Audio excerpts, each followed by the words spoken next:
O Senhor esteja convosco. Ele está no meio de nós. Proclamação do Evangelho de Jesus Cristo, segundo Lucas. Glória a vós, Senhor.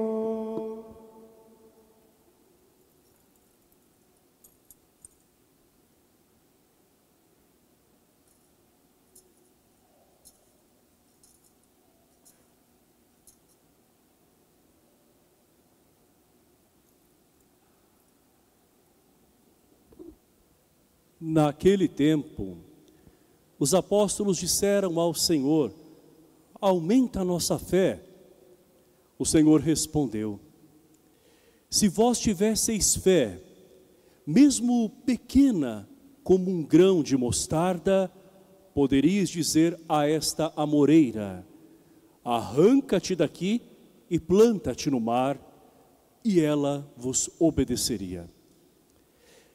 Se algum de vós tem um empregado que trabalha a terra ou cuida dos animais, por acaso vai dizer-lhe, quando ele volta do campo: vem depressa para a mesa? Pelo contrário, não vai dizer ao empregado: prepara-me o jantar, cinge-te e serve-me enquanto eu como e bebo, depois disso tu poderás comer e beber. Será que vai agradecer ao empregado porque fez o que lhe havia mandado? Assim também vós, quando tiverdes feito tudo o que vos mandaram, dizei: somos servos inúteis, fizemos o que devíamos fazer. Palavra da salvação. Glória a vós, Senhor. Que as palavras do Santo Evangelho perdoem os nossos pecados. Amém. Amém.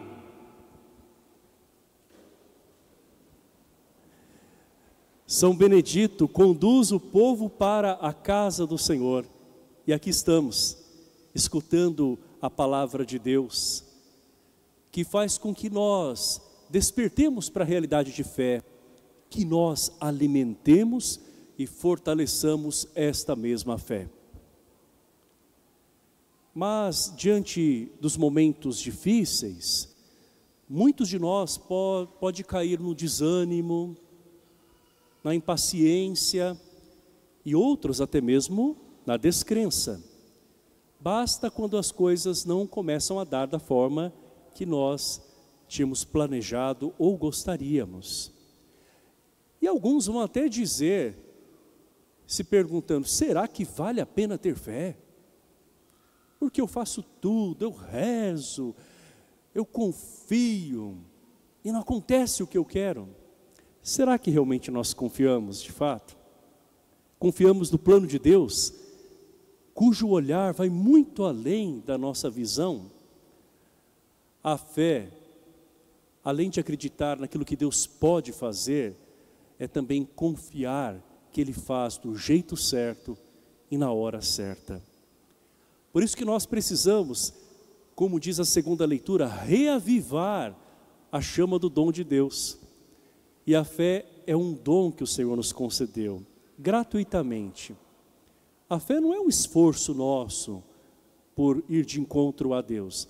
A fé é algo que Deus colocou já dentro de nós e Ele nos atrai a Ele. Nós respondemos a partir da nossa fé a esse Deus que nos chama, quando nós nos comprometemos com Ele. Então é com todo o nosso ser que nós vivemos a nossa fé. E hoje Jesus vai falar da fé no Evangelho, comparando-a a um grãozinho de mostarda. Eu não sei se você já teve a oportunidade de ver como é que é uma sementinha de mostarda. É muito pequena. Se você coloca no dedo, né, ela quase que desaparece, assim, se você olhar mais longe.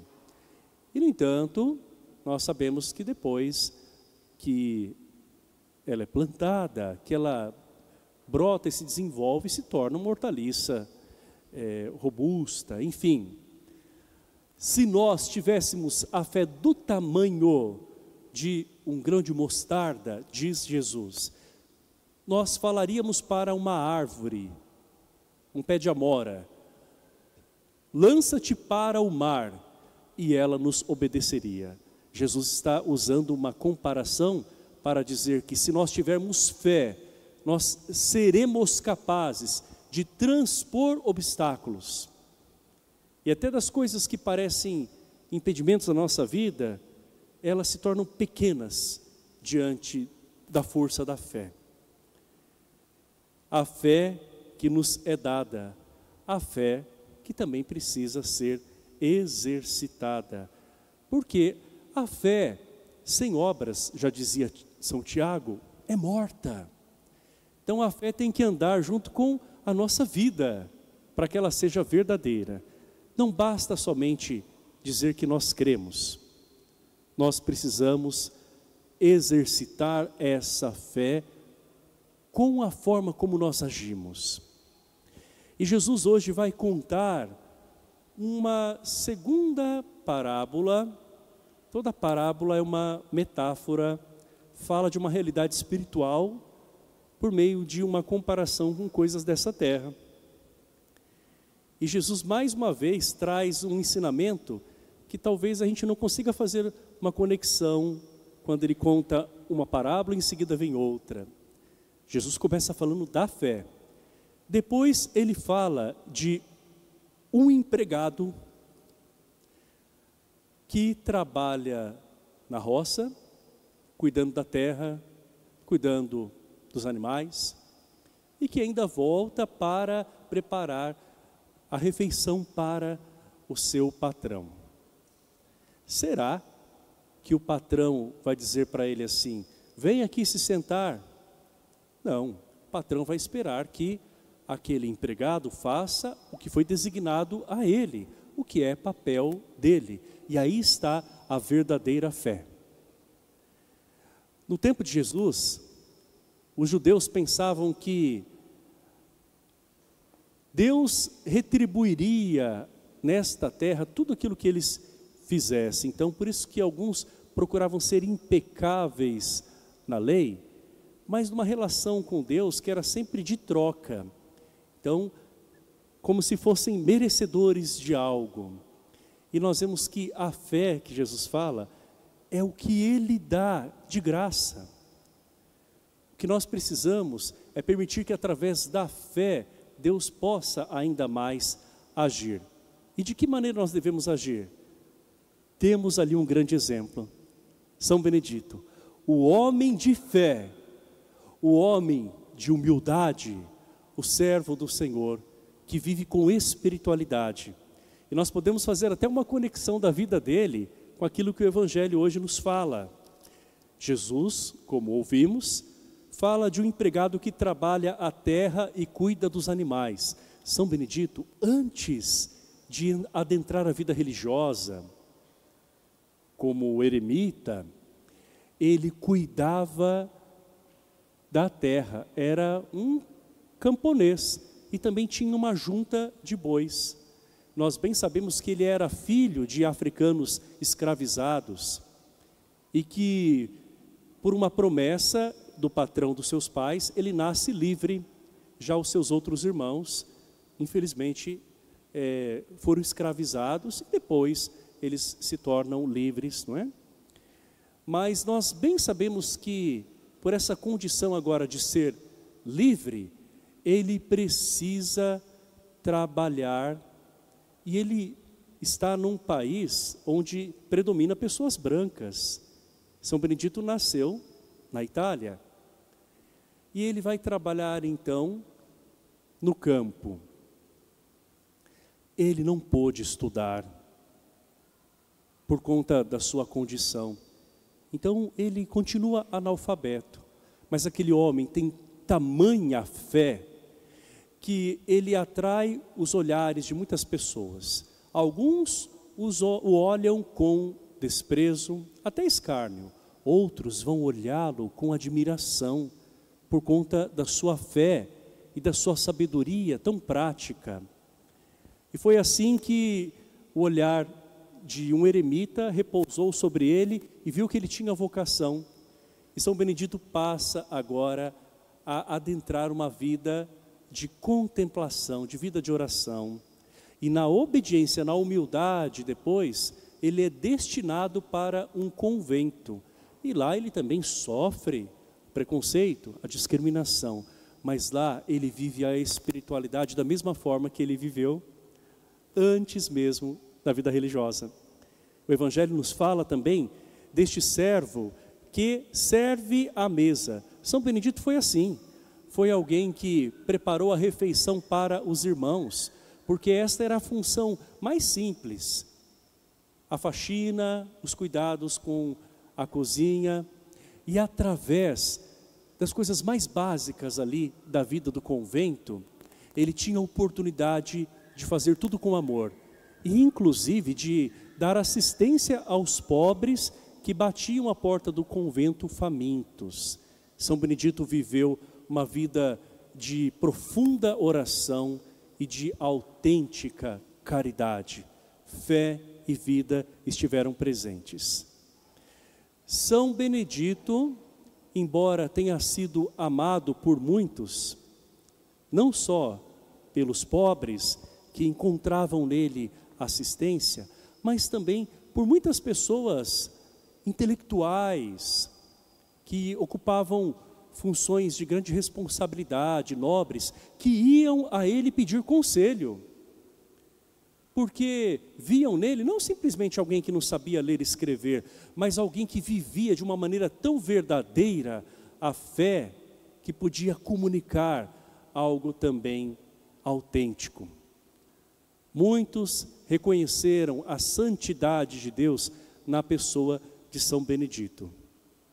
Rejeitado por alguns, amado por tantos outros, ele continuou servindo a Deus e servindo as pessoas.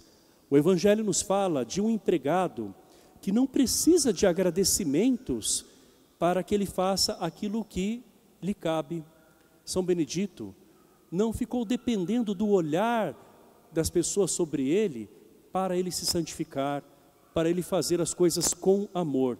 Ele simplesmente realizou aquilo que o Senhor lhe confiou. Tanto é que aquele cozinheiro